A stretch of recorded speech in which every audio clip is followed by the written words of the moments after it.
What's up, everybody? It's that time of the week. It's time for two for two. Another week always means another pod brought to you by Quis and Nelly. Nelly, how you doing today, man? How you feeling? It's another day, another week, another pod. Feeling good, man. It's my birthday week, birthday Oh, man. Sunday. Happy So, birthday. Early birthday for Nelly, man. appreciate you. So, I'm feeling good. I'm in good spirits. Your boy about to hit lucky number 27 on the 27th. So we feeling 27. good. What's that? Isn't that what, golden year or something? That's what they say. Is it golden year? I hope so. Hey, Whatever it is, I hope so. Hey, look, my man. I hope that 27 brings a lot of great news. Uh, I'm turning 27 in December, so Nelly gonna hold it down for us now, and then we get to December, we're gonna have a big celebration. You see, he got the Cowboys Yes, on sir. again with the Sixers on, so Nell is ready. That don't even go together, but Philly hates me for it, but it's all yeah, good. Nell is Nell. But like I said, everybody, welcome back. It's two for two, the sports podcast for the culture by the voices of the culture. We're moving along into our conference series, our NFL conference series, going division by division. We're finally moving into the AFC conference, where we will get into some really really talented divisions. Looking at the AFC East as well as the AFC South. A lot of movement in both of those. Nell, I know you got some good stuff for us, so let's dive right into it. So we're looking at arguably the most complete conference in football. Some say arguably the best conference in football, the AFC East, featuring the Buffalo Bills, the Miami Dolphins, New York Jets, and New England Patriots. Now, we can't talk about the AFC East without starting off talking about the big dog, the new man that has entered the conference, entered the division. He came over from the NFCs, coming to terrorize the AFC, looking very similar to a Tom Brady-esque move. Hopefully, or Jets fans are hoping for that. And that's none other than A-Rod and the New York Jets. We looking at them now. Are they now the hunter or are they the hunted?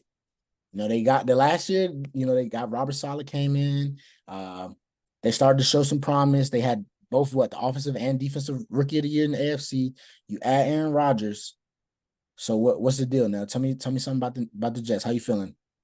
Yeah, I'm feeling good about the Jets. Real quick, you said, you know, Aaron Rodgers had a Tom Brady-esque move, and Jets fans is hoping for that because they certainly don't want the Brett Favre edition of that move because Hey, you can go one yeah, of two ways. Go one of two yeah. ways. Okay. Next stop will be the Vikings for Hey, Aaron, so we'll see. But like you said, they got a lot of pieces. Last year, Zach Wilson obviously just wasn't the quarterback for yeah, that team. nope. Uh, but you bring in Aaron Rodgers, who still can play at an elite level. Maybe not, the guy that can completely carry a team, with no name receivers, a average offensive line like he did for a few years in Green Bay. But I think you saw he still has a lot left in the tank. Uh, Mm-hmm. you talked about they got the defensive and offensive rookie of the year, Garrett Wilson. Garrett Wilson himself said if Brees Hall didn't get injured, that was his award. So they really drafted, They two got a lot of pieces. studs. They Yeah, got they got a lot of pieces, and offensive line is still a little bit of a question mark for them. But with Aaron Rodgers, Brees Hall, Garrett Wilson, yeah, they got a lot of pieces. So they're definitely going to be contenders, and we'll see what they can do. But definitely, I'm looking forward to seeing what Aaron can do with that team this year. Yeah, I like what you said about how this isn't the Packers team that we saw Aaron Rodgers trying to work with and make something out of nothing in a sense. With the young receivers and they had a lot of movement on the offensive line and all that. So the Jets, he's coming into a situation where everything's kind of established, and he bought a couple weapons with him. He bought in Alan Lazard, came with him.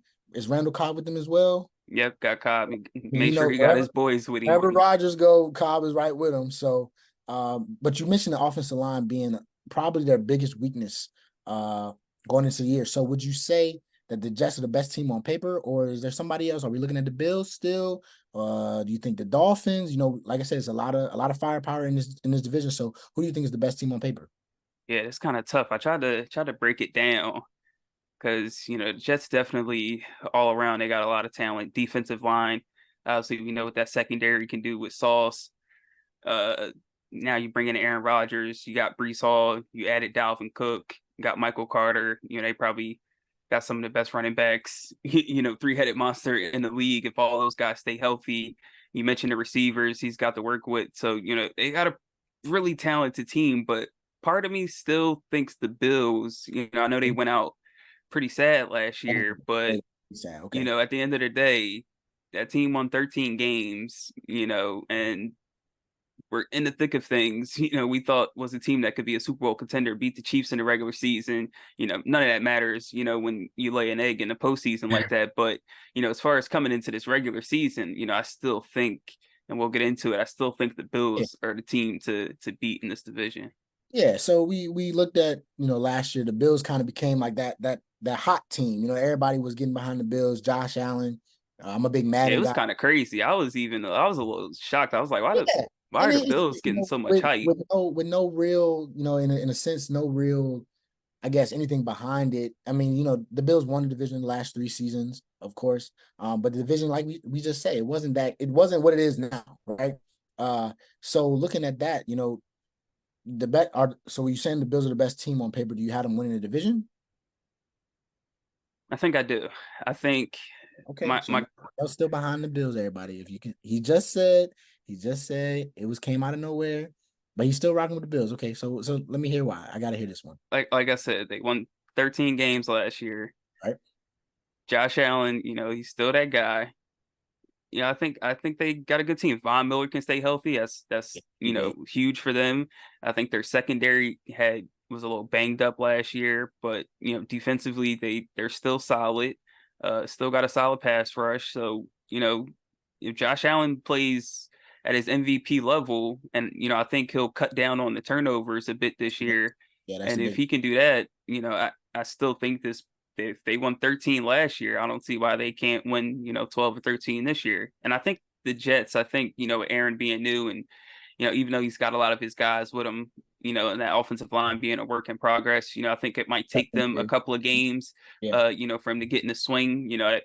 They could end up being the best team in the division by the end of the season. But, I think if you drop a couple games early due to, chemistry issues or right. injuries, if anything happens, I think that's why we'll see the Bills at the end of the season in number 1 seed.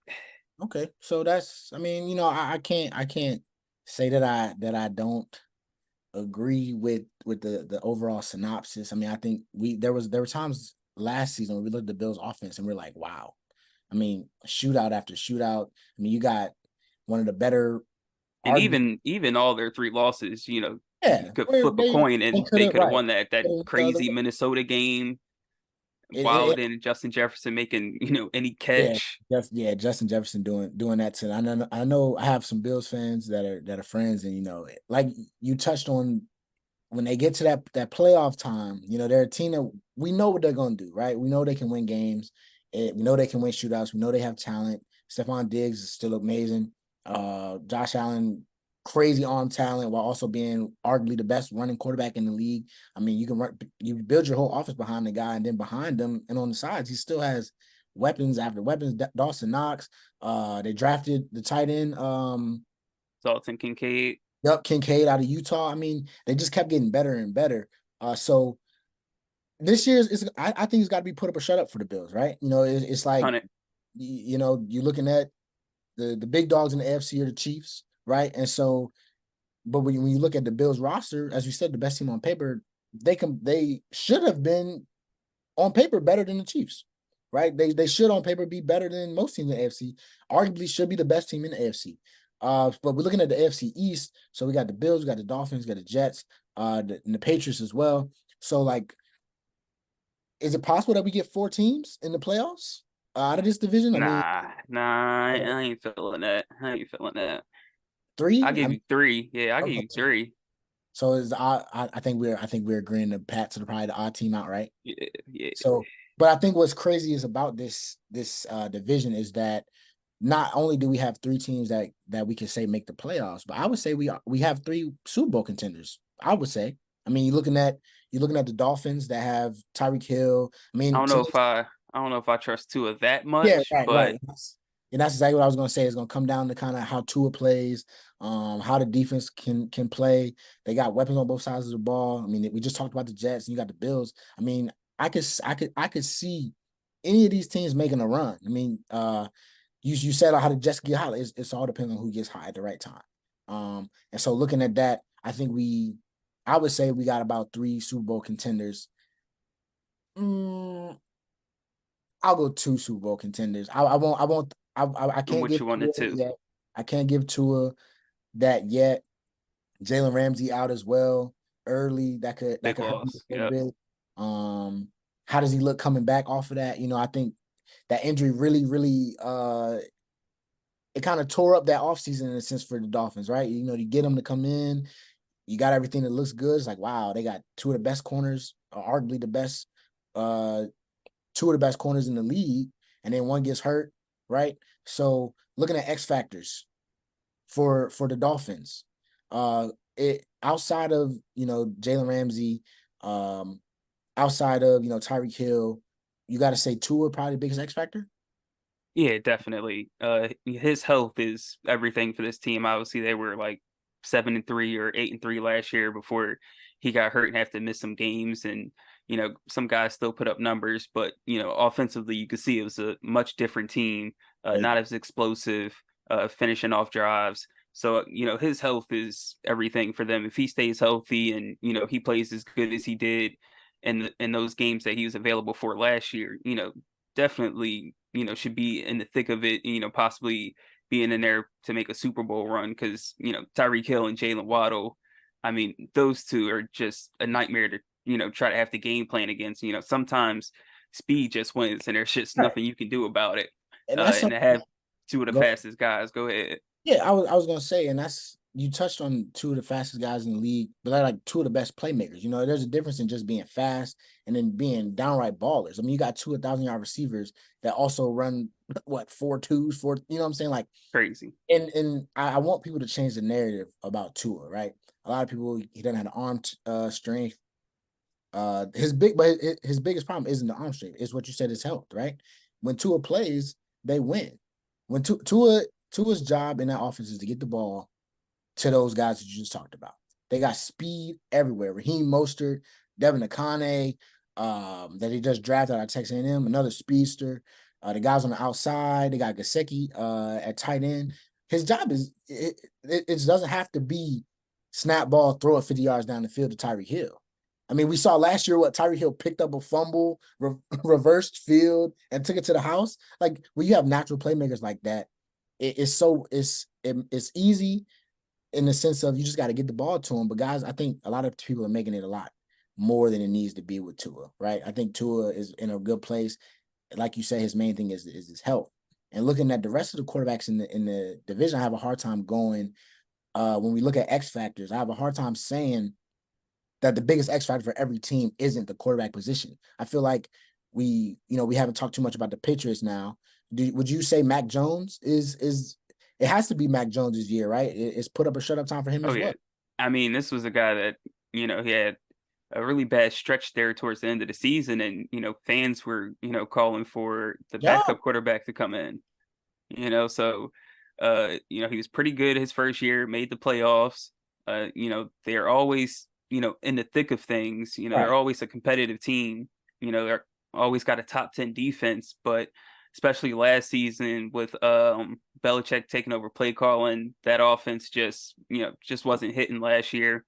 Mhm. Hopefully with Bill O'Brien in there, they get some consistency, but now this is Mac Jones' third offense that he's going to have to learn. So, that's Not another a good start thing to that, not a good start to your career. yeah. So, just another thing for him to have to try to overcome this season. But, I do think it's a huge one for him because, Patriots are going to have to figure out whether this is a guy we can build around or if we should be looking to head in a new direction. And something I hope that the Patriots do this year is sometimes it felt like that offense, like while they didn't have a lot of playmakers at all, it also seemed like the offense itself kind of crippled them. It's like they played really, really conservative because you said they had that top defense, which the Patriots they're always gonna play hard, they're always gonna be tough, they're always gonna be disciplined, fundamentally sound. But the offense in today's NFL, you have to open it up, right?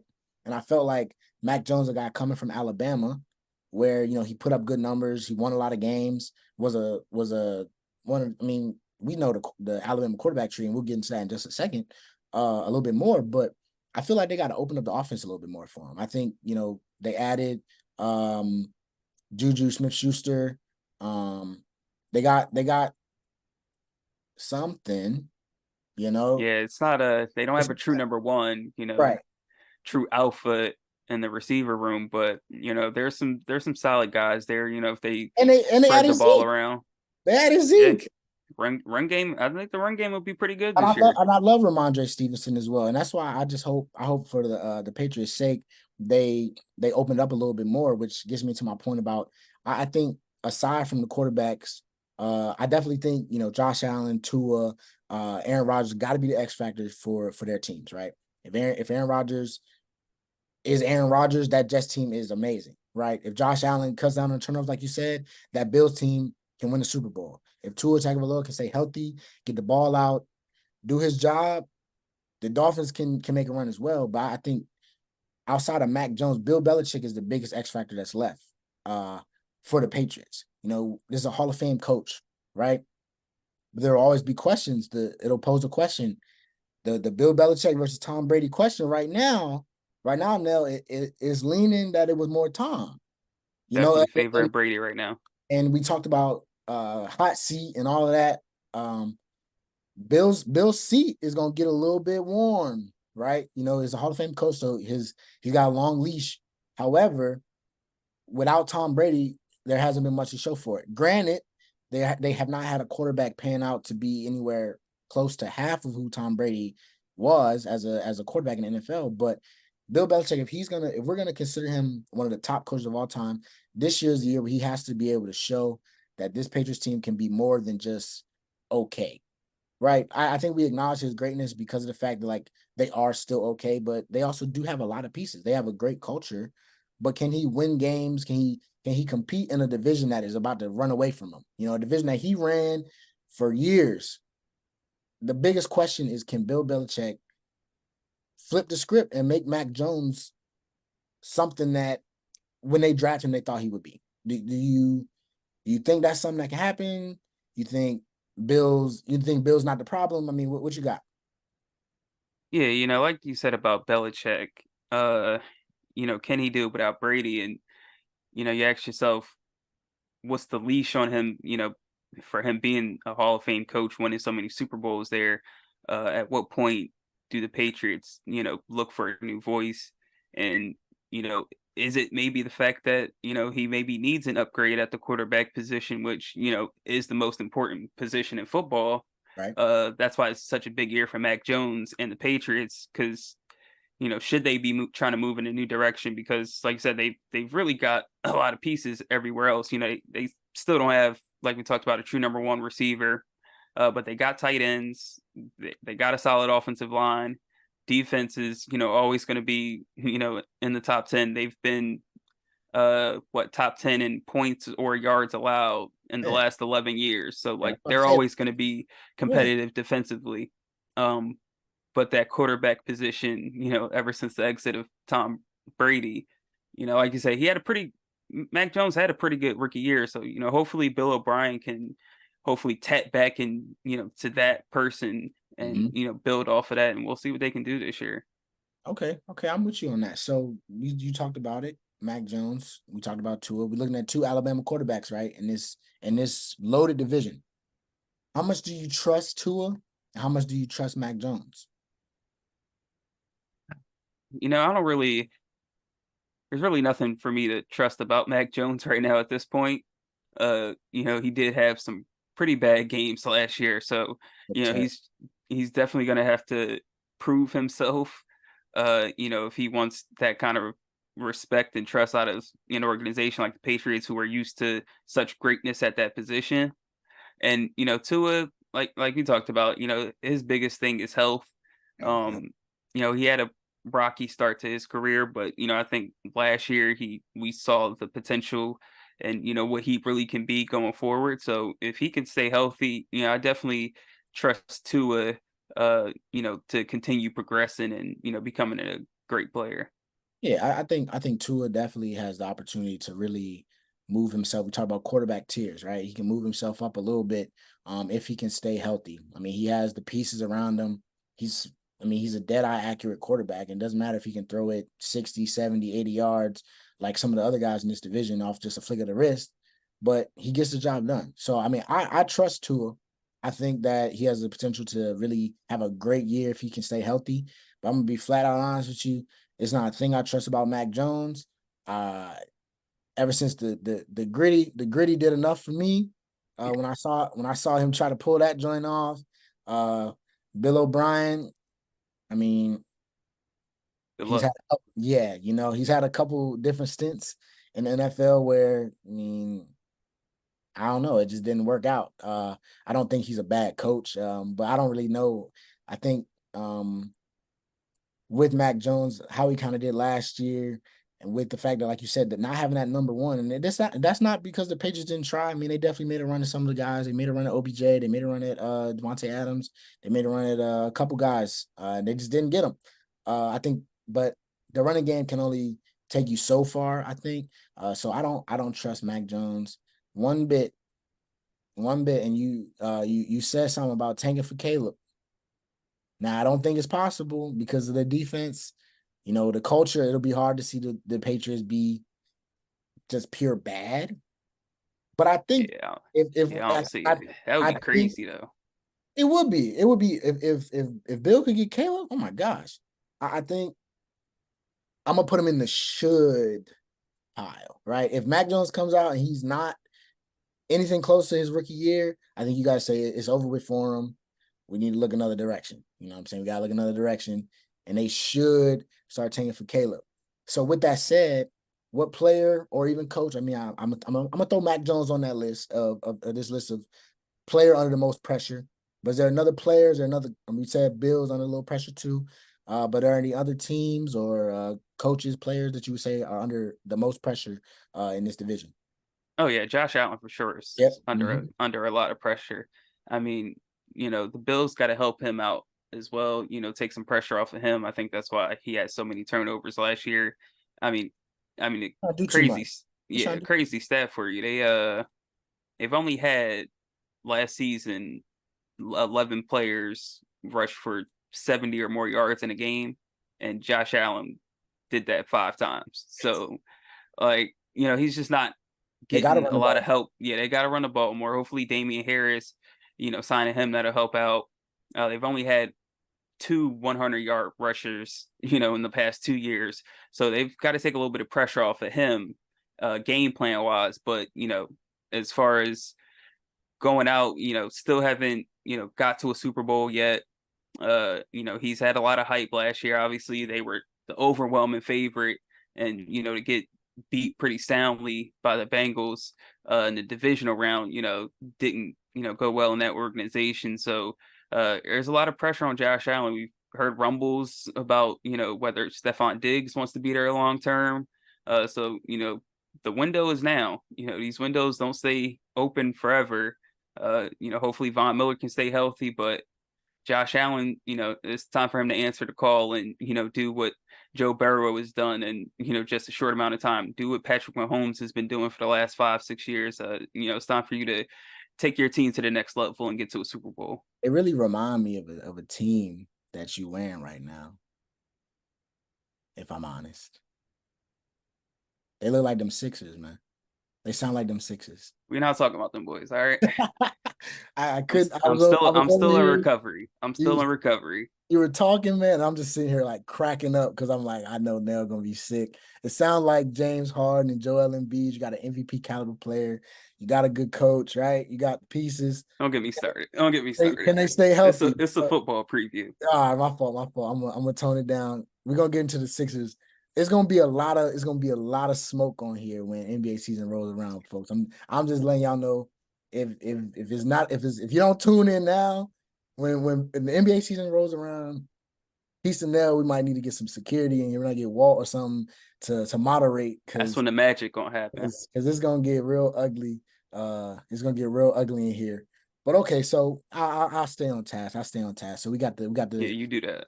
No, it's so sick. We got Josh Allen under the most pressure. I think that's a great vote. I'm right with you on that. I already said it's kind of put up or shut up for the Bills. I said it on our first pod. Somebody gonna get fired. That's my new saying. I'm gonna go with that moniker. I said if Josh Allen and the Bills don't get it done, somebody gonna get fired. It's not gonna be Josh Allen. So we can just go ahead and cut to the chase on that. So we're gonna look at rookies again. Do you have any rookies that'll make an impact in this division? It's loaded at the top. You know what I'm saying? I think a lot of these teams we said there a lot of them are contenders, so it's not a lot of room for rookies to maybe come in. But we've seen a lot of rookies be on good teams and make an impact. So you have any for this division? Yeah, I think Dalton Kincaid, like we talked about, this being a big year for the Bills, and outside of Stephon Diggs, you got Gabe Davis, but there's nobody that you're really game planning for that you think is really a huge threat outside of Diggs, a true number two. They got Dawson Knox, so they got two tight ends. Might see them in a lot of 12 personnel. Definitely. So that might be a good thing for them. He was one of the best receiving tight ends coming out the draft. So I think he can make an impact with Josh Allen this year for sure. Yeah, and that was like a luxury pick for the Bills, right? I mean, they showed those videos of the different teams in the draft room. The Bills are just like, hey, we know who we want. We're gonna move. Can we get him? Snatch him up. I think he's a game changer. We've seen the tight end position. We've seen what guys like Travis Kelce and George Kittle have done. Guys like Kyle Pitts with generational talent hasn't necessarily put together all the way yet for different reasons, but we've really seen like a revitalization of the tight end position in a sense. And now you got two guys that can really stretch the field for you. I definitely see Kincaid getting a lot of opportunities, especially with Josh Allen, the way he runs around and extends plays, being that safety valve next to Diggs, as well as oh Lord, why I draw a blank? You just said the man's name. Dawson Knox. Gabe Davis. Oh, Yeah, okay. yeah, Dawson Knox. I love Gabe Davis as well. I think that sets that team apart. Another rookie that I'm gonna go with is Cam Smith with the Dolphins. Because of Ramsey's injury, I think he'll be forced to play early. He definitely has all the tools. The SEC corner. I love SEC corners. You play against, I mean, some of the best receivers in the country week after week. And so I think that gives Cam Smith has a really big opportunity to solidify a role for himself, even for when Jalen Ramsey does come back healthy. I said earlier, I don't, Ramsey, what's he gonna look like? And if Cam Smith can really like look the part, like play how he looks, you know what I'm saying? I think that'll smooth that transition out for Ramsey. It won't force him back any earlier than he needs to be. And that'll keep the Dolphins in pretty good contention over there, even though they already got some good DBs in that secondary. Nell, it's time for your favorite time. Over under. Let me pull my schedule up. I'm gonna pull my schedule up today. I don't want anybody saying I'm guessing. So I'm gonna look. I'm gonna go down. I'm gonna pull it up because I can't remember everybody's. But go ahead, man. Start us off. Who you got first? Over under for the Bills. 10.5. 10.5. I think that's. I don't even got to look at the Easy schedule. over. I don't even got to Easy look at the schedule over. for that. You said they won 13 last year. They got just too much talent. They got that guy at quarterback. We talked about him. He's under a lot of pressure. He knows he's under a lot of pressure. He wants to win. I know the Bills are sick looking at Pat Mahomes year after year after year, especially considering how close they were just a few years ago. Over easily. Easy over. Yeah, I gotta take the over. I mean, it would be kind of wild if they only won 10 games, Yeah. or God forbid If they win less. 10, if they win 10 or less, somebody getting fired. Stephon Diggs gonna be in Dallas. I'm Oh telling yeah. you that. Diggs already got one foot at the door, man. He He might he gonna he he gonna got be to go. playing with baby bro. He got the bags packed behind him, and he's ready. He waiting at the door. If they don't make it happen this year, shoot. I feel like if they're at the point where they're only able to win maybe 10, he might be gone before the year's over. If they losing early or something and they not looking too hot, he might be out of there a little bit earlier than fake a little injury, sit out. Yeah, You know, I wouldn't wait. I wouldn't sit there, but I think all things said, they got to get the over. Too yeah, they're too too good for that. too much talent in this schedule. I mean, just looking at it off Broncos. I see the Broncos. They got my Bucks on there. That's a loss. I'm just kidding. Play the We know. Giants this year. Come on, man. Commanders, Raiders, Bears. Oh, Bears. That's preseason. Uh, yeah, they got some games, but I still think they get 10. They'll definitely get tested. They'll play the Chiefs December 10th. That'll be a great game coming off Be a of banger. they got they actually have a bye week the week before that Chiefs game, coming off a game against the Eagles.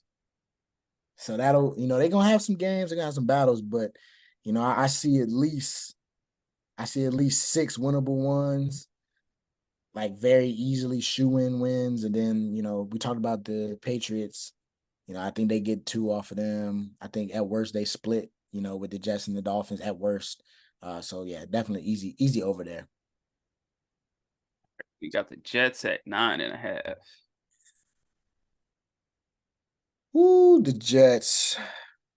Just let me get my schedule up, man. Let me get my schedule up. I think off just thinking about the pay on paper, I'm seeing, I'm seeing more than that. Um, they're gonna have some dog fights too, though, man. I mean, they got the Commanders on their schedule as well. The Browns. I think they play the Texans. That's 3. The Falcons probably 4. Raiders 5. Chargers could go either way. Maybe 6. Broncos probably 7. Do you get the Patriots? They play the Cowboys somewhere in there too. I'm gonna go with the Hell, over, though. I'm gonna go with the over. I'm gonna go with the over for the Jets. I'm gonna trust in A-Rod. I think the boys gonna get right. I think early on, I mean, they come out the gate with the Bills, and then they followed up with y'all. So they got two real tests. I think early that'll show what they're made of. But I think it all by the end of it, like you said earlier, they probably get hot towards the end, hit their stride. If they can stay healthy.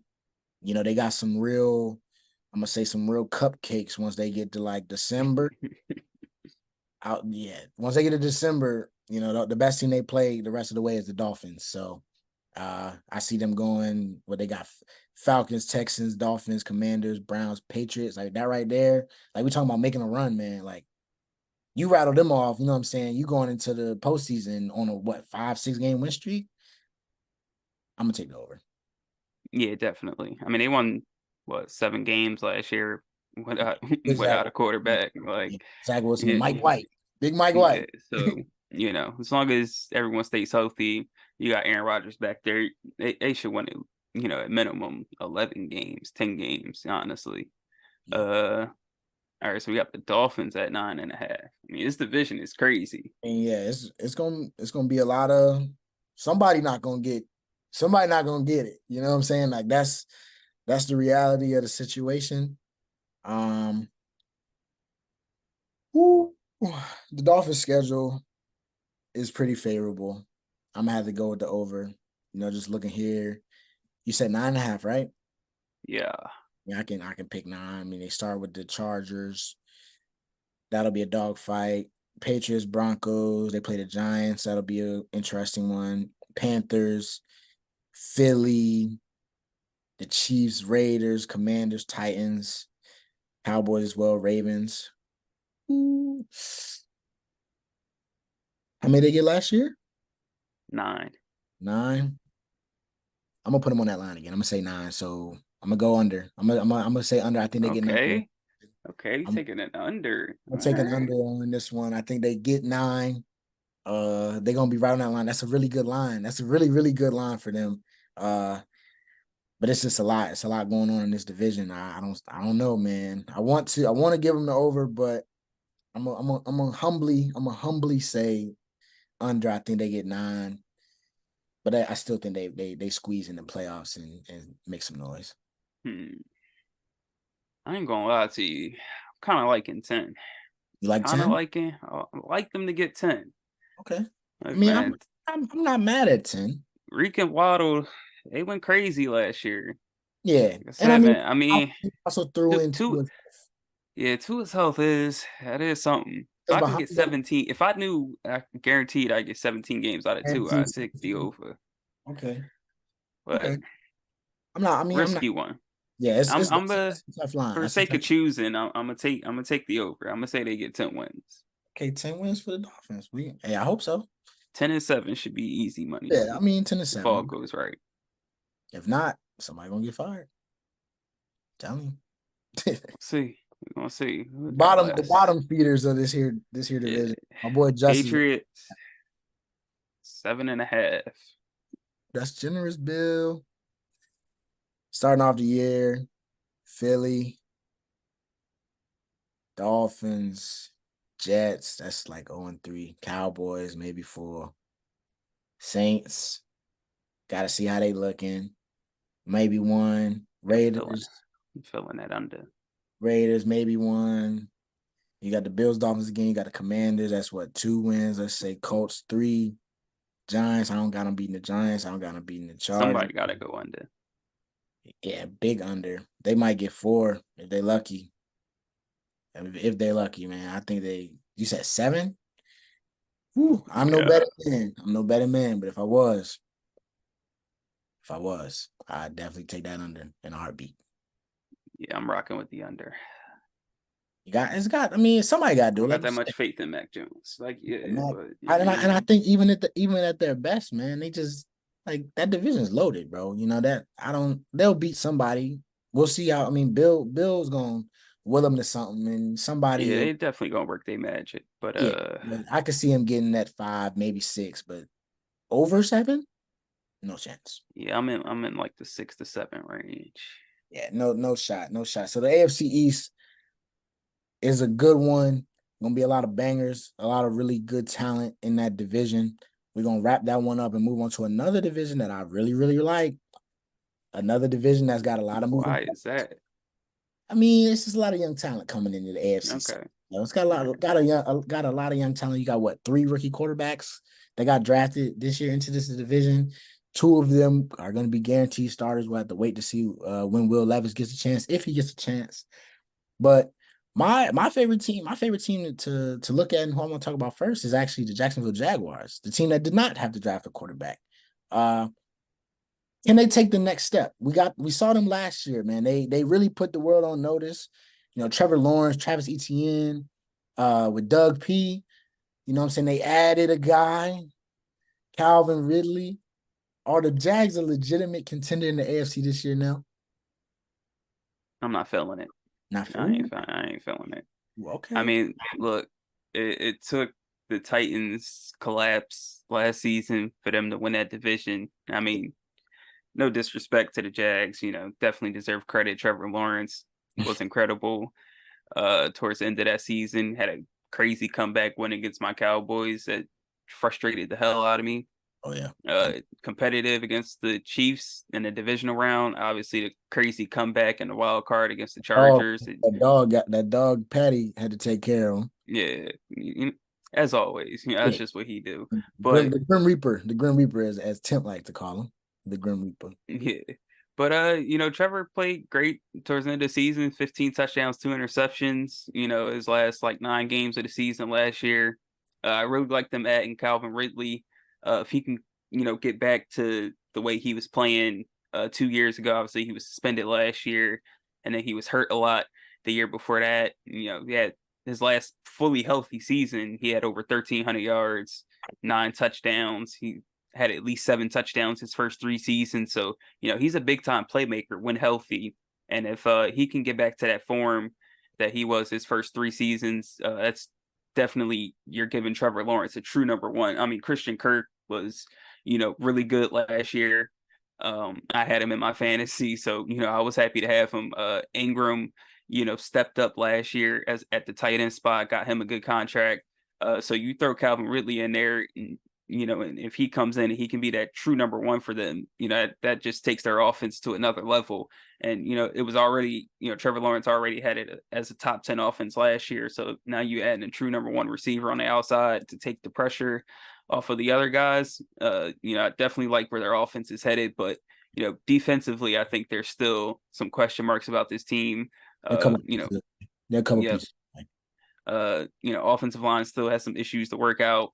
But when you got a quarterback like Trevor Lawrence, to cover up those mistakes. It can what's the word I'm looking for? I don't know, but I they mean, still got a lot of work you to always do. have a chance. You always have a Yeah, chance. they definitely always got a shot, but I'm not thinking about them as a Super Bowl And contender or right, anything. right, But right. They'll be a they sh- team that gives you yeah, trouble. You know what I'm saying? they If you should win their division again, maybe. all right, Nels going on the record. Jags winning the division. Okay, I so said maybe. I said maybe. okay, maybe. I mean, but like you said, they're a team that's gonna compete. You know what I'm saying? Doug Peterson, he's won in this league. Trevor Lawrence was the number one overall pick for a reason. I mean, Calvin really is a dog. A lot of people, I hope people didn't forget. You know what I'm saying? This guy's somebody that can take that offense to the next level. I think another year of continuity will help them a lot. But I'm right with you now. I don't think they are legitimately a contender yet. I think they're a couple pieces away. I think they're probably a year off. I do think they win this division. I think. I mean, I said I like the division, but it's not. It ain't. You know what I'm saying? It's not what we. It's not who we just talked about. You know what I'm saying? Uh, so I definitely think that they can win the division, but I don't think they win a Super Bowl unless Calvin Ridley come out there and look like Randy Moss or something. And Etienne and the defense. Or Etienne, it does what he does in the defensive end of the ball. They develop some more playmakers, but they definitely have some guys. I mean, you got Trayvon Walker over there that was drafted last year. Um, you got Tyson Campbell back there, corner, Andre Cisco.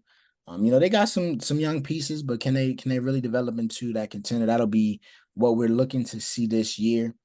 We talked about Calvin Ridley. We'll talk about another big receiver that moved into the AFC South. DeAndre Hopkins has moved in. He has joined the Tennessee Titans in a move that surprised a lot of people. Surprised a lot of people. Do you think? Especially because he said he wanted to play with a good quarterback. But I and digress. and that's true. So with that, do you think that impacts D Hop this year? Do you think him or Calvin Ridley uh between the two? I don't want to say Calvin Ridley's new, but he didn't play last year, so we'll count him. Which one do you think has the bigger impact for their teams? I definitely think Ridley's gonna have the bigger impact because, like I said, they were working without a true number one last year. They, already had a pretty good offense. And I think Ridley, if he can play the way he played in Atlanta, I think it just takes it to another level. I think with the Titans, even with D Hop, who, there were questions of if he was slowing down, but when he came back from the suspension with the Cardinals, even with how bad they were, he still put up some pretty solid numbers when he came back. So, he's still got some left in the tank, but I think there's just a lot of questions with the Titans and what's going to happen with that team. Derrick Henry's, getting up there in carries and age. Uh, is Tannehill coming into his age 35 season? Is he still going to be what he was a few years ago, or are we going to still see that steady decline? So, there's not a lot about the Titans offense even before D Hop got there to get too excited about. He definitely adds to their receiving core and makes them better. But I think for a team like Jacksonville that's right there and trying to take it to another level, I think Ridley helps them take it to another level where D Hop, the Titans are still going to be the Titans at the Yeah, end of the day. yeah, Sorry, I'm. JoJo. Yeah, Joe's not gonna like that one. Uh, but yeah, I think I agree with you. I think for the simple reason that one has a much better quarterback than the other. I think the Titans are also a run heavy team. I mean, as long as Derrick Henry's back there, Derrick Henry needs to have the ball. I think D Hop definitely adds a dimension. Well, how does it look? You know what I'm saying? The Titans, like I said, they're not loaded at quarterback. I mean, they drafted one in each of the last 2 years. Neither one has, I mean, I know you haven't looked at any of the preseason, but Will Levis hasn't looked amazing. Malik Willis didn't look amazing last year. And Ryan Tannehill, he's what, like 36, 35? Like he's kind of on that downswing. So it seems like one of those things where they got, you got some really shiny rims on a not so nice car. You know what I'm saying? Like you got Derrick Henry, you got D Hop. But I don't think D Hop can really make the impact that Calvin really will because, like we said, really, really changes that offense that the Jags have. They add a dimension. I don't see the Titans really changing too much about their identity. With Coach Vrabel, he's I mean, he's a hard nose. He want to run the ball, play tough defense, and if he can beat you 13-3, he'll beat you 13-3. Now, could D Hop be the guy to get that one touchdown in there? Maybe. But that'll be just We've something seen that, him do it with worse quarterbacks. yeah, right. And I mean that's something that's true as well. D Hop has, I mean, for the most part, he been making something out of nothing. You know what I'm saying? Him and Kyler had a good connection, but Kyler went down and that Cardinals team was abysmal. Um, but D Hop is D Hop. Much respect to him. This is not me saying that Calvin really is a better receiver than D Hop. I don't want to hear that one. I don't want to get that message on my phone. That's not what I said. I'm just saying, and I think Nell is saying as well, Calvin Ridley, the situation is a lot better for Calvin Ridley to come in and just have a much bigger and better impact on their team, taking the Jags from where they are to the next level. I think the Titans are kind of going to still be middle. They'll be punching to maybe win the division, but I think they're like a 500 team these days, or around 500 team. I talked a little bit about coaches though, and we got a lot of new faces. We talked about the new rookie quarterbacks a little bit. We'll get into it a little bit more just in a second. We talked about the new receivers. We got new coaches. D'Amico Ryans with the Texans. We got Shane Steichen to join the Colts. Yeah, that Philly to Indy pipeline is Yeah, crazy. it's getting real crazy. And so we already talked about the Jags a little bit. We talked about the Titans. I think we both think the Jags win the division. But what do you expect from the other two teams, the Texans and the Colts, with new coaches Yeah, and new rookie and new quarterbacks? yeah, like you said, both those teams trying to build towards the future. Obviously, the Colts just were headed in the opposite direction last season. When they hired Jeff Saturday and he went 1-7 down the stretch, and including blowing a 33-point lead or 20, whatever it was. But they should be decent this year. Now they got to deal with Jonathan Taylor's trade requests. I was kind of looking forward to seeing him and Richardson play together because I thought that RPO game could be special. So hopefully you get a couple games out of it before he gets traded. But the Colts will be trash Yeah, probably, as I expect. Richardson, everyone keeps calling him a work in progress. A project they got to see and develop.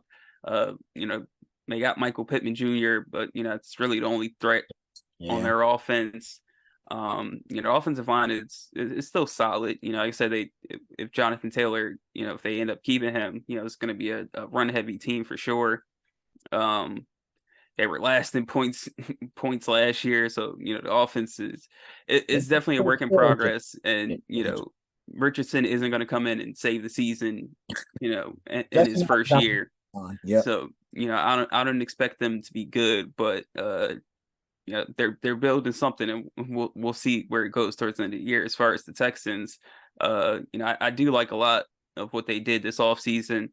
Added a lot of guys, a lot of talent. D'Amico Ryans, first of all, we always supporting the brothers on here, so definitely want to see D'Amico. We need a successful head coaching job story for the brother side, man. We really do. Me and Walt used to talk about it all the time, getting these coaches that come in and they're like walking into a situation that is not good for them, right? But I think D'Amico Ryans is a completely different situation. The Texans really sought out D'Amico Ryans, right? He earned this job. That's not to say anybody else hasn't. But I think, and it's also a good situation. You get to come in your first year, you get a rookie quarterback. I mean, you get CJ Stroud, you got Will Anderson as well on the defensive side of the ball. I mean, and like you said, they got a lot of talent. Now, will it register in the wins?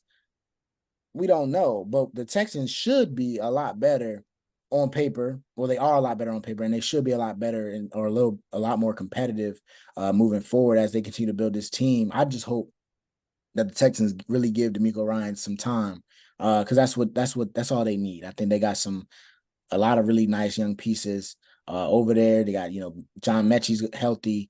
They drafted Tank Dell. I already talked about CJ Stroud. I already talked about Will Anderson. They got they talk about building blocks, man. I think D'Amico Ryans is walking into a situation that, for a coach, I mean, outside of what maybe inheriting that Eagles roster, I mean, that this is a pretty good gig for a coach. It gives you something to look forward to. It's definitely gonna be highs and lows. But I'm hoping, like you said, man, for our brother D'Amico Ryans, I think this is gonna be a good gig, and I'm just praying that they let him really work his magic and see Yeah, what. we always supporting the brothers, and hopefully, they don't fire another coach after their first year the way they've done the past 2 seasons. If they Uh, do that, the Texans they just need to get rid of that franchise, man. Go ahead, bring Bama up and let them play, man. yeah, If they gonna do that, yeah, it definitely helps that he is a former Texan, got a lot of ties in that organization, calls it home. So I'm pretty sure he's just as ready to try to turn that franchise around.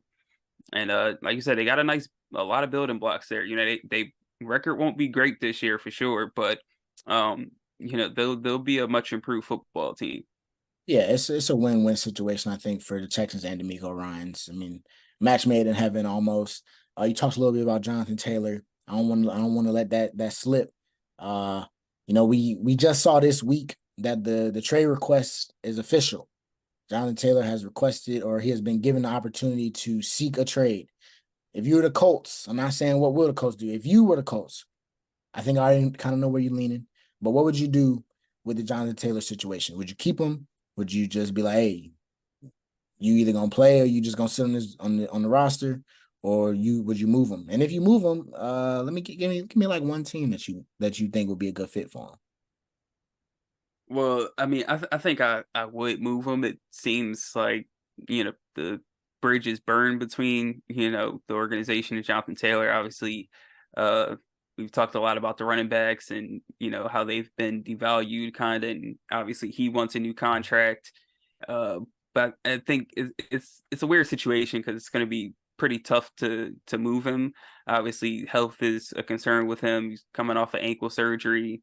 Um, Obviously had a big workload the year before, and we all know how GMs and execs see running backs. After a couple of years of big workloads, and pretty much the prime of a running back is in their rookie contract. So I don't think there we'll see, but I don't think there will be a lot of teams jumping to trade for him and guarantee him a pretty big deal that he wasn't going to get in with the Colts. So we'll see. As far as what team, obviously, I've heard about Miami. That would be pretty crazy if they got him. Yeah. Um, hey, I mean, my boys could use a Uh, running back too. I'm glad They you said that because I literally just picked my phone up and the first thing I see is about Jerry Jones doing what he does and running his mouth. He said he doesn't rule it out now, hey but hey, that's what I but like to hear. but he is very comfortable with the running back room that you all have. Now that I'm could just comfortable be too. I'm comfortable too. you're But comfortable, I but mean, hey, you could be comfortable and still want a Lamborghini. you feel me? You still get one. You can have the Wraith. You know what I'm saying? You can have the Benz, Because whatever. clearly Dak needs a lot. I mean, god damn. Can we touch an NFC championship game? Like I'm trying to stack the deck because like Hold your breath. clearly that's what he needs. Don't hold your breath. Even though that Jonathan Taylor behind that offensive line that y'all got with that, with those other pieces, I mean, you might get a lot more love from me if that happens. I can't even Okay. I wouldn't even be able to like fake the hate at that point. You know what I'm saying? So, man, I Uh got a jersey for you if you no, want I didn't say all that. I it. All didn't say right. I didn't say all I that. tried. I tried. I tried. Carried away. I don't even know if I look good in that color, man. I don't Nah, everybody looks good in that color, brother. know. You see that hat you got on? Yeah, Show it's the hat. fire. Show the hat. Feel me? Look at that You color. ain't you ain't feeling it? No, it don't even fit my skin. You see, I got the black, and then I got my Bucks hat. I'm waiting to pull my Bucks stuff out, but we gonna get there. We're gonna get there. So, Mm. to do our thing here, we got X factors for the AFC South. So we talked about the Jags. Where you leaning for X factor as far as the Jags go? We going Calvin Ridley, Trevor Lawrence. I mean, Yeah, I went Calvin Ridley. all right. I think like I talked about, if he can come in and really be that true number one, weapon on the outside for Trevor Lawrence, I think it just makes it easier for Kirk and Ingram and the other guys who were pretty good last year. Some dog. Um, yeah, so I think if he can step his game up this year and stay on the field, I think the Jags offense goes to another level. Okay. Yeah, I'm right with you. I was going Calvin Ridley as well. I think there's so much potential for this Trevor Lawrence and really connection to become one of those, better quarterback receiver duos in the league. It seems like there's a ton in the AFC already. But I think, really has an opportunity to really make a case. Um, moving to the Colts though. The Colts, they're they don't got much. Uh, but if you had to pick an X factor, who to I don't want to say make or break their season because I don't think we got them doing too hot anyway. But you got any X factors for the Colts? Yeah, I was kind of tossing up between like Richardson and obviously new head coach. I'll go with Richardson just because I mean this is pretty much all you got to look forward to. I Yeah, mean if they hit a home run with Richardson, Colts fans and the organization will be extremely happy because obviously the tools that he brings at the quarterback position and moving out the pocket at his size, if he can put it together, as a passer and become a star that they hope that they see in him, that'll be huge for them. So just really just him progressing and showing off the kind of talent that he has, and that'll be big for the Colts this year. Other than that, I mean, it's really nothing else to look forward to. yeah. You and my They're not going anywhere. Yeah, So it's not gonna be a pretty season, which is why I went with Shane Steichen as my biggest X factor. Kind of similar to how when I touched on the Cardinals last episode. The Colts were a mess last year. They brought in a guy that it sounded good, but he never was a head coach before. And Jeff Saturday, and it looked bad. It looked as bad as it really was. Um, so it's like a full reset, right? You bring in a rookie quarterback, you bring in a new coach. So kind of like I said with the Cardinals, the opportunity for Steichen to really kind of build a culture of his own and just take the opportunity to develop, Anthony Richardson. I think that's the biggest asset is him. We've seen what the quarterback position means in the NFL. We talked about it on this episode. Looking at Josh Allen, looking at his impact, looking at how Pat Mahomes came in with his impact, Aaron Rodgers and his impact with the Jags.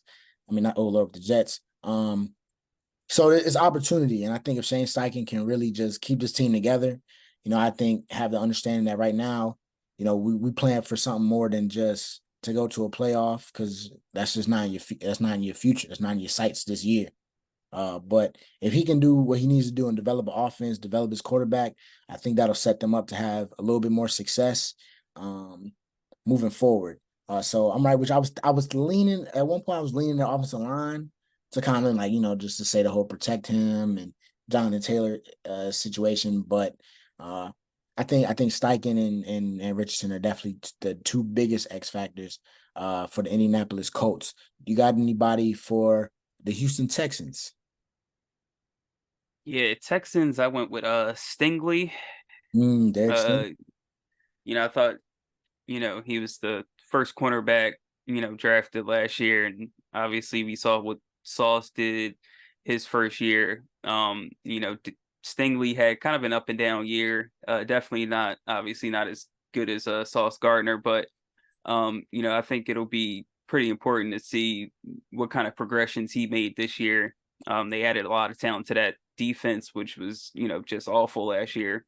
So I think if he can step up and they'll continue to, especially with D'Amico Ryan's defensive guy, I think he'll kind of help tap into his potential, and we'll see what they can do. I think like we said, they got some pieces, and if he can step up and kind of be that number one corner that they expect him to be, that'll go a long way in rebuilding that defense. Yeah, I like where you went with that, and I'm gonna go on the other side of the ball. You guys know I love to plug my Michigan guys, man. So any opportunity I can, but this one's a legitimate X factor. Nico Collins, a quarterback. You got a Okay. rookie quarterback in CJ Stroud. It's gonna be painful to see an Ohio State guy throw the ball, but at least he's gonna throw it to a Michigan guy. If Nico Collins can uh push himself to be a true, we talk about number ones. If he can develop into a number one receiver this year for the Texans, I think that would be really big for them. I touched on Tank Dell. I touched on John Mechie. I think those are two guys that have a ton of talent. I think Nico Collins is, I think this is his third season maybe, and he's the veteran of the group. You know what I'm saying? Brandon Cooks is no longer there, so somebody has to assume Thank that you. role. Yep, you're welcome. Um, Somebody has to assume that role. If Nico Collins can step up, he's a big 6'4", target, and give CJ Stroud somebody to throw the ball to, and let those guys like Tank Dell and John Mechie kind of work underneath and intermediately. I think what I'm saying, that offense is a lot better than you think. They got some lower name guys, but if Nico Collins can show something, I like to see. I like what the Texans could potentially build going into next year, and it'll also help them. There's a big name receiver coming from Ohio State next year in the draft. You know what I'm saying? It could smooth something over. It could help them move out of that contention, or it could be another guy to add Do they along. have a first round pick next year? The Texans, I Because they think made that big they trade did make it. to move up. I Oh, think the Cardinals that's right. The have their Cardinals first got round it. pick. Yep, the Cardinals got it. Oops. So well, that's right. So Nico So Collins got to be the guy because you can't get the other guy. You can't bring yeah. CJ Stroud's favorite target along with you next year. So Nico Collins, I'm letting you know, man. I need you to put on for us because Go Blue we need another big name receiver in the league. So I'm gonna go Nico Collins. We're gonna go to the Titans before I get on my soapbox for too long. Titans, X Factor. Who you got? D Hop? Is it At Vrabel? first, yeah, at first I had D Hop, but thinking about it, talking about him, I gotta go King Henry. Hmm. Uh, he's still, he's coming into his age 30 season, still looks like, hasn't really shown, many signs of, not still being an effective and elite running back. Uh, some I can't remember the last running back, into their 30s that was like still elite.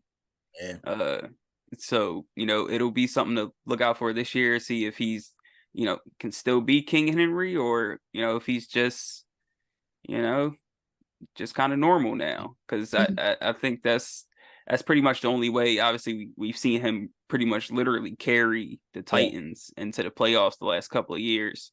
You got D Hop, Tannehill. Obviously, you know we'll see what he can do this year, but if they want to be a good team, it all rides on King Henry. So we'll see. He's led the league in carries 3 of the last 4 years. So that workload is might start be to catch up to him. So we'll see. But big year for him. King Henry he was creating in a factory, man. That man is different. I don't see him slowing down. I think he's the one consistent thing that the Titans have had. So I'm gonna go for X Factor. My X Factor for the Titans is gonna be Ryan Tannehill, the guy that they decided to pay before they got around to King Henry. The guy that he got hurt last year and they didn't look that great. But Ryan Tannehill did have his team in the playoffs a year ago, or I guess it would be 2 years ago now. And they didn't look bad. I mean, what I'm saying, they put up some. Did they win the game or did they lose? They played the Patriots, right? I think 2 years ago, and lost, but or maybe they beat them. I'm not sure, but I can't remember. I don't know if that was 2 years ago or 3 years ago, but yeah, they beat the Patriots and then the Ravens, right? yeah. So that might have been 3 years ago. But if Ryan Tannehill can, I mean, we already say he's getting older, but if he can get back to that level of play where he really does a great job managing the game, if he can get D Hop going, keep him involved. I mean, we know D Hop's a game changer. We know that Derrick Henry's a game changer. So that's why, to me, the X Factor got to be the guy whose job is either hand that ball off to Derrick Henry or throw that thing up to D Hop. If Ryan Tannehill can stay healthy, if he can play, if he can manage the game, the Titans will be, they'll get the Jags a run to win the division. If not, I mean, you got to go. I mean, like we Will Levis. I mean, Will Levis or Malik Willis. I mean, those are two young guys with a lot of potential, but I mean, I don't know if the Titans are necessarily ready to turn those keys over if they don't have to. Um, so with that being said, is there a coach or team that you think is under the most pressure in the AFC South? Ooh,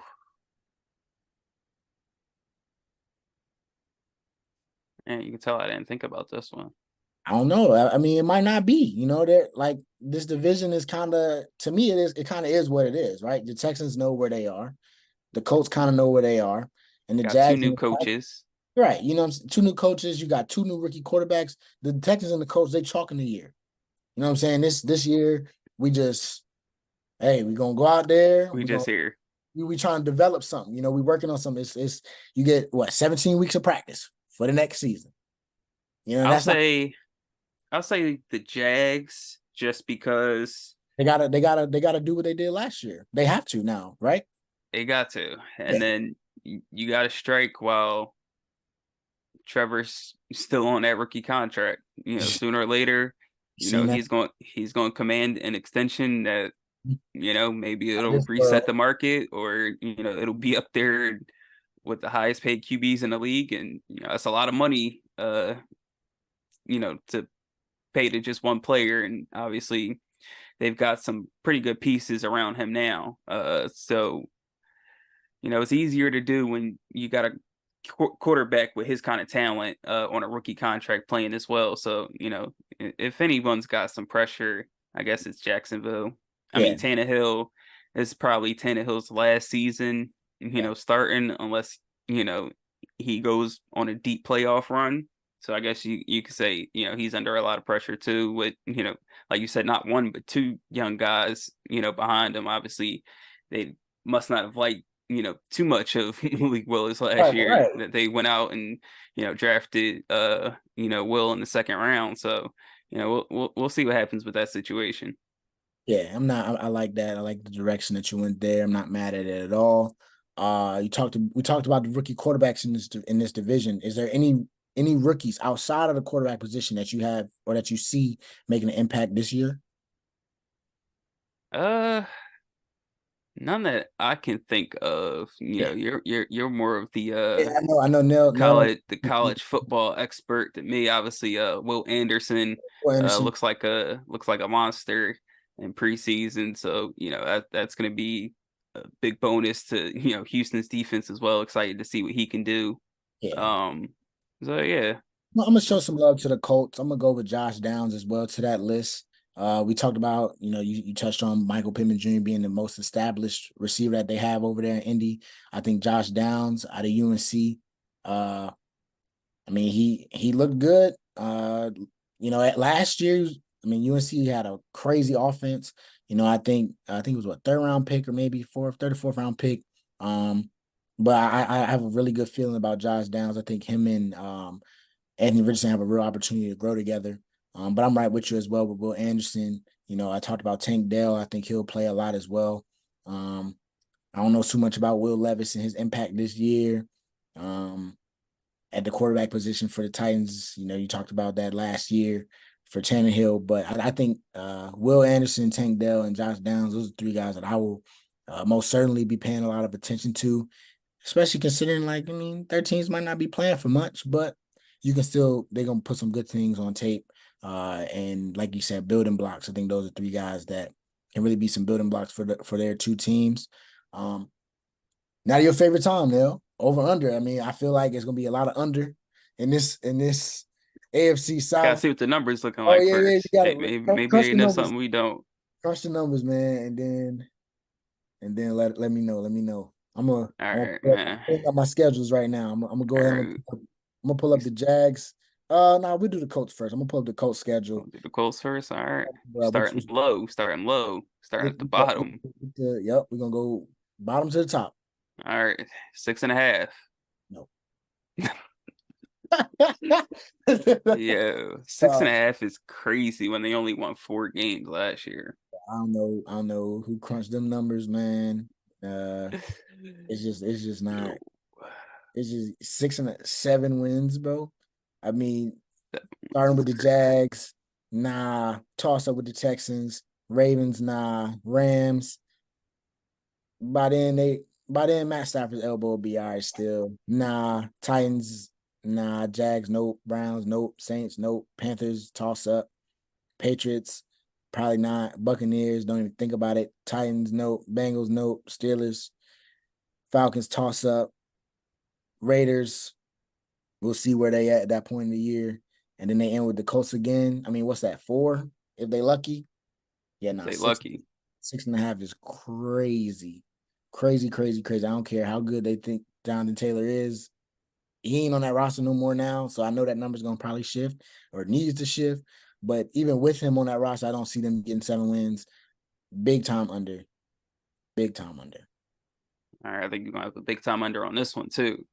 Who you got for me? Texans? Yeah, 6.5. What's up, man? Who the what is it? The odds makers must be.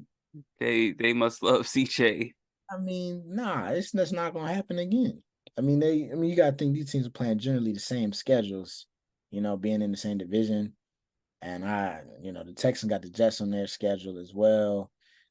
And it's just under again. I don't even need to look at this no more. I'm looking and I'm trying to find a win for them. I love, like I said, I'm starting to come around on my like appreciation, I guess, for Ohio State guys after they leave Ohio State.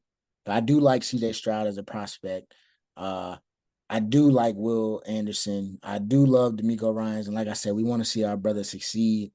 But this not the year to get no 7 wins. It's not gonna happen. Nah. I don't even well, even without another draft pick coming up, I don't think they're thinking about winning 7 games. You want to, but the people in the front office know, what I'm saying, what you're looking at, and no. You run me the next one. Run me the next one. I'm with you on that one. Easy under. I might go ahead and throw my whole bank account on that. I'm that damn confident. Let me stop. Let me stop. Those are two crazy lines. 6.5 is crazy. 7 wins, and then what? But the Jets were like 9, or the Dolphins were at Yo, 9. if What's the going on? Texans get 7 wins, like my man D'Amico better win Coach of the Coach of the Year. year, got to. Oh my Oh God. my Easy. goodness. Extension, coach of the year, whatever he wants. The Brinks, new crib at the stadium, whatever he wants. If they win 7, I was gonna say, I don't know. If they win 7, I might have to get on here and I don't even know what's gonna happen. But nah, I don't I'll be really, really surprised. All Really right, surprised. man. What you got for the Titans? We got 7.5. Ooh, the Titans. Now this one's gonna be tougher. This one I gotta do a quick little deep dive. It's a quick look at what they got. Uh Saints, Chargers, Browns. You said 7.5. Saints, Chargers, Browns. That's a tough 3 to start, but they got the king. They're gonna beat the Colts and the Texans, I think, every time. That's 4. So they gotta find what 3 somewhere else in there. They got the Panthers on there. Seahawks game will be interesting. They play the Bucks. That'll be That's a interesting. dub. That's a dub. Interesting is all I will say. 7.5, you said? 7.5. Hey, won 7 last year. I'm gonna give him the over. I think D Hop with King Henry, if Tannehill plays all 17, I think they get 8. I'll take the over on the Titans. Yeah, I'm with you on that. I think they're a 8 to 9 win Yeah, team. Like I said, 7, 9, 8, they were 9 and 7-3 last year. Went up to Lambeau, won a big game, and then it just fell apart. Obviously, Tannehill being hurt was part of that. But they were doing that without obviously no AJ Brown, no true number one, just relying on King Henry, and now you add D Hop to the mix. So they should be an 8 to 9 win team. Ain't too bad. that's not bad at all. And then we got Jacksonville leading the way with 9.5. I just looked at their schedule. I do got them getting 10. I'm gonna take the over. They got some favorable matchups. 10 a good one. They're starting off with the Colts, like I said. They get the Colts, Texans, Falcons all in the first 4 weeks. Nice 3-0 start, it looked like. Well, they play the Chiefs second, so 3-1. Oh yeah, 3-1. Then they see the Bills. Then they see the Colts again and the Saints, the Steelers. They got some games I think will be they're gonna have some really, really good ball games. But I think looking at their schedule, I think they can definitely get 10. I think I'm comfortable with the over for the Jacksonville Jaguars as well. Yeah, I'm hammering the over on that one. I'll take the 10. I mean, they should 9 games last year, and that was after a 3-7 start. So I expect them to get off to a much better start this time around, and hopefully finishing just as strong. I mean, 10-7 shouldn't. I mean, it's probably to win the division, 10-11 wins will probably get you that, and I think that's reasonable for them this year. Yeah, I wouldn't, I'm excited. I said, at the start of this was 2 of my more Two divisions that interest me a lot. Next week we'll look at the AFC North as well as the AFC West. But yeah, I mean, I think, we got two divisions with some really good teams. Do you think there's any? Well, I guess you already said the Jags aren't a contender yet, so definitely the Titans aren't either. So we won't even need to. I don't think we'll be seeing the South representing the Super Bowl Yeah, this year. AFC South won't be represented, especially it's gonna be hard when the AFC East has two, maybe three teams that can do it. AFC is stacked, man. Yeah, so that's gonna wrap that up. Looking at the AFC South and the AFC East, looking at some things, man. Baker Mayfield officially announced the starter for my Tampa Bay Buccaneers. I'm telling you now, what I said about the under, I'm changing my mind. I'm changing my mind right now. Oh, After my second, I'm changing my mind. Changing my mind on the Bucs season. I think we get over. Was it 6.5? I like us to. It was something low. It was something low. That's for sure. I like us a lot. I'm changing my mind. So all y'all that hit me up and was like, I appreciate you, being humble. I told y'all it was just the start of the year, and here we are. Looking at going into week 3 of the preseason. We 2 weeks out from some real football, so Nell can start watching it with me. But I'm just calling it now. I might tap into week 3 preseason. Yeah, because starters will play a little bit more. Yeah, I might tap. I was gonna let you finish this off, man. I was gonna say, how you feeling? You getting that? I mean, it's crazy because like every January, like I'm pretty much like depressed. Like once the Cowboys, lose their wild card or divisional game. I'm getting there. Like, what stage of Cowboys fandom are you at right now? You we win the Super Bowl? I think I saw something that said they won a Madden simulation Super Bowl. I'm just not that guy. I'm not the super. I gotta see it to believe it. Like to me, that's just like a fantasy. Like, right. You feel me? Like the year I came out the womb, they was just like, "Yo, we done winning Super Bowls." It's a wrap. So I mean. Shit, I ain't calling it until I at least see one. Like we'll stay tuned with Nell and his stages of grief this year. We'll keep monitoring it. We're gonna wrap this one up, man. I'm down bad. Bad in both sports. Hey, but I'm always ready to go when the season starts. You feel me? Yeah, it gets a lot easier. You see me. What I tell you about the quarterback tears with Baker? I said, show me something. Show me anything. And I'm running, as you can see, I'm running. My face lighting up. The light. It's about done hitting me. So we're gonna wrap this one up, man. That's what episode 3, season 3. That's my favorite number. We appreciate each and every one of y'all. Like I said, next week we'll finish out the AFC, and that'll set us up. Yeah, it's almost time, man. It's almost that time. Time for the real thing. Time for the real thing, baby.